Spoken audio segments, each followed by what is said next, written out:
लोग combination of capacitors का ये दूसरा वीडियो है जिसमें आज हम लोग पैरेलल फॉर्म पे बात करेंगे। इससे जस्ट पहले वाले वीडियो पे हम लोग सीरीज कॉम्बिनेशन ऑफ कैपेसिटर्स का बात कर चुके हैं। हालांकि वीडियो के लास्ट में हम लोग दोबारा दोनों कॉम्बिनेशन पे बात करेंगे और दोनों फार्मूला को फिर से हम लोग देखेंगे कि कैसे दोनों एक दूसरे से अलग है और कब हम कैपेसिटेंस को बढ़ा सकते हैं, कब हम किस फॉर्म पे ऐड करने के बाद वो कम होगा। तो ये सारे कुछ हम लोग देखेंगे लास्ट में। फिलहाल हम लोग आज बात कर रहे हैं इस वीडियो में पैरेलल कॉम्बिनेशन ऑफ कैपेसिटर्स में। सबसे पहली बात कि पैरेलल कॉम्बिनेशन होता कैसे। जैसे देखो हमारे पास मान लो कि 2 या 3 हमारे पास पैरेलल प्लेट है। मान लो कि ये हमारा एक पैरेलल प्लेट है जिसमें हम लोग 2 प्लेट्स को लिए हुए हैं, इक्वलेंट अपोजिट चार्ज है। एक और प्लेट हम लोग यहाँ पे लिए हुए हैं। कुछ इस तरह से कॉम्बिनेशन है जो इसके जो इनिशियल पॉइंट होंगे उसको एक पॉइंट पे और जो दूसरा वाला पॉइंट होगा उसको दूसरे पॉइंट पे हम लोग ऐड करेंगे और फिर दोनों पॉइंट को बैटरी से यानी सेल से ऐड करेंगे। सपोज़ मान लो कि कुछ इस तरह से हमारा ये कॉम्बिनेशन है। ये तीनों कैपेसिटर्स, ये जो प्लेट है हमारा पैरेलल प्लेट, इसके तीनों के फर्स्ट एंड को हम लोग इस पॉइंट पे ऐड कर रहे हैं और इसके जो दूसरे वाला एंड है उसको हम यहाँ पे ऐड कर रहे हैं। ठीक है, यहाँ पे ऐड करने के बाद हम क्या देखते हैं कि हमारे पास जो कॉम्बिनेशन बन के आएगा यही हमारा पैरेलल प्लेट हो गया, जिसको कि हम किसी सेल से किसी बैटरी के साथ ऐड कर रहे हैं।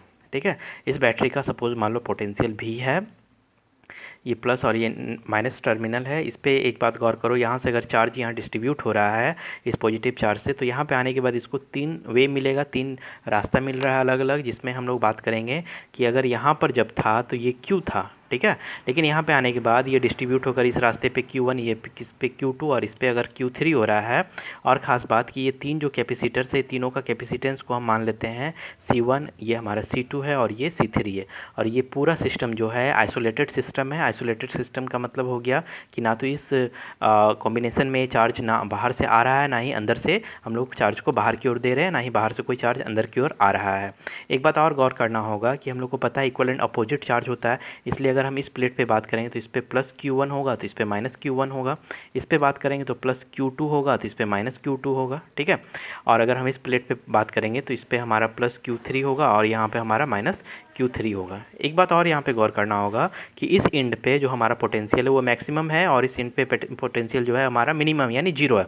कुल मिलाकर अगर हम बात करें तो इस पॉइंट पे यानी कैपेसिटर C1 के लिए पोटेंशियल डिफरेंस का बात करेंगे तो इस एंड पे हमारा भी है और इस एंड पे आके यहाँ 0 है, यानी V minus 0 equal to potential difference की बात करेंगे तो इस कैपेसिटर्स के लिए भी पोटेंशियल हमारा भी मिलेगा।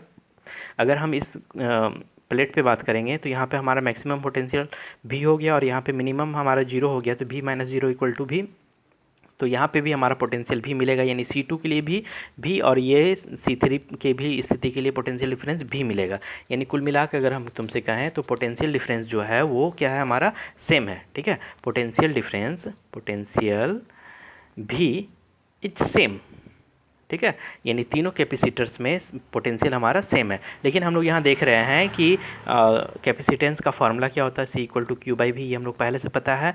अगर हम Q इक्वल टू बात करेंगे तो C भी होगा। लेकिन एक बात गौर करो कि हम यहाँ पे बात कर रहे हैं अगर कैपेसिटर्स, अगर हमारा C1 है तो इसके लिए चार्ज कौन है, Q1। अगर हम कैपेसिटर्स पे बात करें कि अगर हमारा कैपेसिटर C2 होगा तो चार्ज उस पर Q2 है, अगर हमारे पास कैपेसिटर्स जो है वो C3 है तो हमारे पास चार्ज जो है वो Q3 है। लेकिन एक बात गौर करोगे कि ये तीनों स्थिति में हमारा क्या है, पोटेंशियल कांस्टेंट है, यानी पोटेंशियल चेंज हमारा नहीं हो रहा है। ठीक है, तो ये चीज़ हमारा हो गया कि अगर हम पैरेलल प्लेट कॉम्बिनेशन पे बात करेंगे तो potential will be same but charge will be different.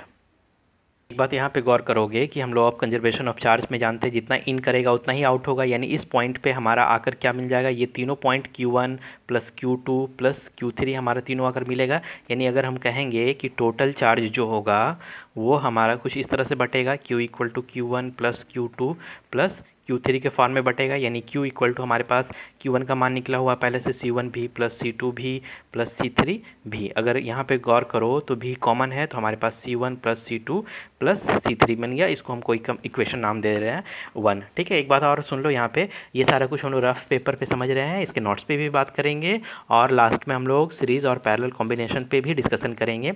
लेकिन एक बात और हम बता देना चाहते हैं हैं कि पैरेलल और सीरीज कॉम्बिनेशन पे बहुत सारे न्यूमेरिकल्स मैथ हैं, जिसको कि हम लोग नेक्स्ट वीडियो में सेपरेट इसका वीडियो ही बनाएंगे, जिसमें कि पैरेलल और सीरीज कॉम्बिनेशन में अगर हम कैपेसिटेंस को ऐड करते हैं तो वैसी स्थिति में कैपेसिटर्स का एनर्जी, उस पर कितनी पोटेंशियल होगी, उसकी चार्ज कितनी होगी, उसकी अलग अलग वैल्यूज़ को हम ऐड करने के लिए सीखेंगे, जो नेक्स्ट वीडियो में हम लोग बात करेंगे। ठीक है, तो अब फिलहाल हमारे पास ये इक्वेशन 1 निकल गया। लेकिन एक बात गौर करो, मान लो इस पूरे जो पैरेलल प्लेट कॉम्बिनेशन पे हम जोड़ के रखे हुए हैं, हम ऐसा करते हैं ना कि ये तीनों को मिला के एक मर्ज करके हम एक प्लेट क्रिएट करते हैं। सपोज़ ये मान लो हमारा एक सिंगल प्लेट क्रिएट कर रहे हैं, और ये सिंगल प्लेट जो है वो इस सेम वही पोटेंशियल वाले बैटरी के साथ हम इसको ऐड कर रहे हैं। लेकिन इसको अब हम बात कर रहे हैं, चूँकि पैरेलल फॉर्म पे बात कर रहे हैं, इसलिए सीपी लिख रहे हैं, कॉम्बिनेशन ऑफ पैरेलल। ठीक है, यानी यहाँ पे जो कैपेसिटेंस आ रहा है वो हमारा पैरेलल फॉर्म पे आ रहा है। तो अगर ये पोटेंशियल भी हो और इस पे चार्ज अगर हमारा क्यू ही जा रहा है, वही अमाउंट ऑफ द चार्ज इस पर भी सप्लाई कर रहे हैं,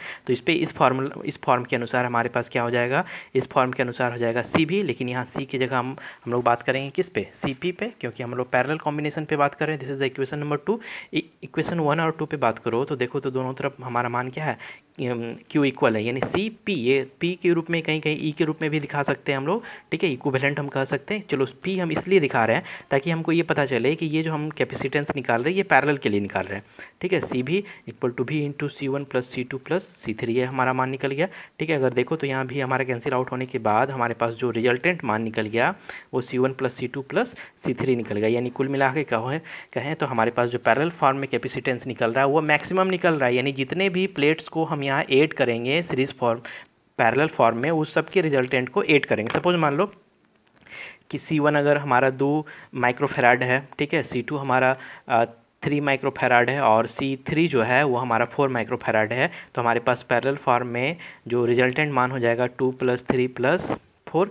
ठीक है, यानी हमारे पास हो गया 9 माइक्रोफेराड। यानी कुल मिलाकर देखो तो CP का जो मान है वो मैक्सिमम निकल रहा है सभी के कॉम्बिनेशन के बाद। ठीक है, यानी हम कुल मिला के कह सकते हैं कि द रिजल्टेंट या equivalent capacitance of the parallel combination, यानी जो रिजल्टेंट हमारा कैपेसिटेंस निकल रहा है या इक्विवेलेंट जो निकल रहा है, द रिजल्टेंट या equivalent capacitance of the parallel combination of a number of capacitors is equal to the sum of the capacitors of the individual capacitance. ठीक है, यानी जितना सेपरेटली हम जिसको जो भी हमारा कैपेसिटर है उसकी कैपेसिटेंस को अगर हम ऐड कर देंगे तो वो टोटल हमारा क्या होगा, उसके इक्वल होगा। ठीक है, ये हमारा फॉर्म निकल गया पैरेलल फॉर्म पे, जिस पे ये भी हम लोग बात किए हैं।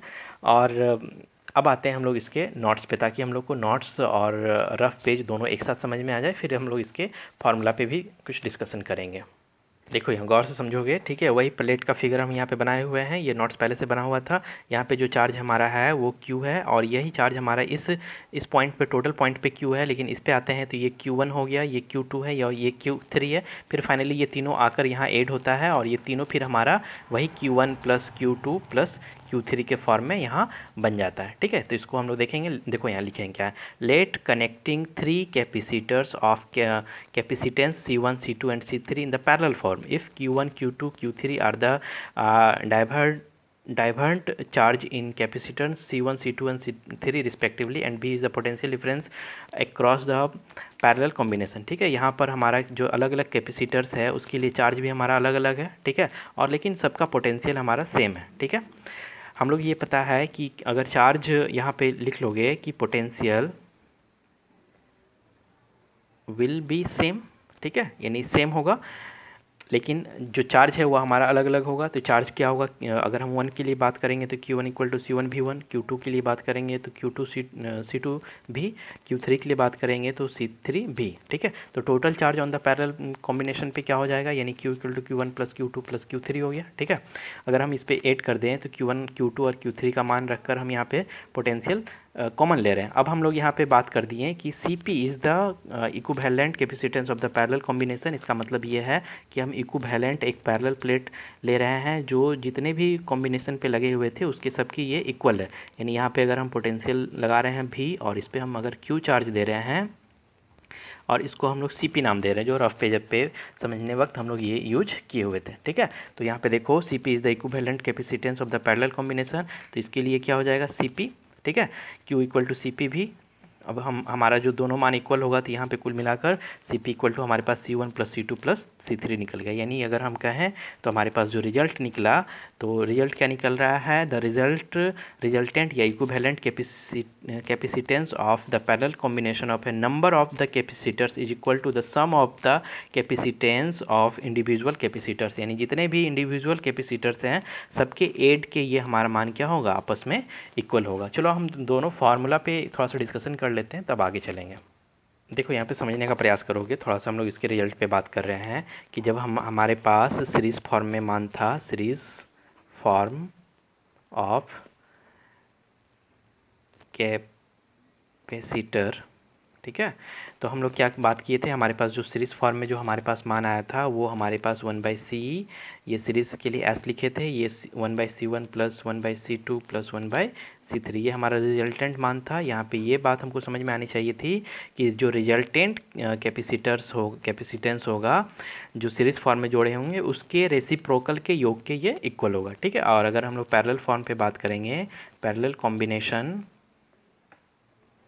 ऑफ कैपेसिटर, तो हमको पता चल गया कि Cp equal to C1 plus C2 plus C3 होगा, ठीक है। ये बात हमेशा रिमाइंड रखोगे कि always Cp will be greater than Cs, ठीक है।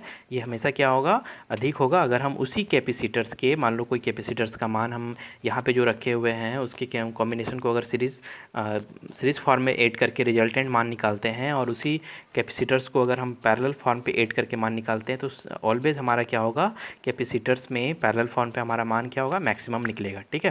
तो एक बात ध्यान रखोगे, हम लोग वीडियो की शुरुआत में ही बात किए हुए थे कि कैपेसिटर्स में अगर हमको मान को कम या अधिक करना है तो उसके कॉम्बिनेशन के प्रोसेस को ही हम लोग इस टॉपिक्स में समझ रहे थे, जिसमें दो टॉपिक्स हम लोग समझे कि series combination of parallel plate capacitor and series combination of capacitance of a capacitor, ठीक है, और parallel form of combination of capacitors पे हम लोग बात किए, जिस पे हम लोग का ये निष्कर्ष निकला हुआ है। नेक्स्ट टॉपिक्स पे हम लोग इस दोनों फार्मूला से रिलेटेड बहुत सारे न्यूमेरिकल्स बनाएंगे, और ख़ास करके नेक्स्ट वीडियो इंपॉर्टेंट इसलिए भी है क्योंकि एक क्वेश्चन तुमको जैक के बोर्ड में इससे रिलेटेड न्यूमेरिकल्स शॉर्ट क्वेश्चन के लिए पूछेगा। तो हम लोग नेक्स्ट वीडियो में ये सारा कुछ देखेंगे।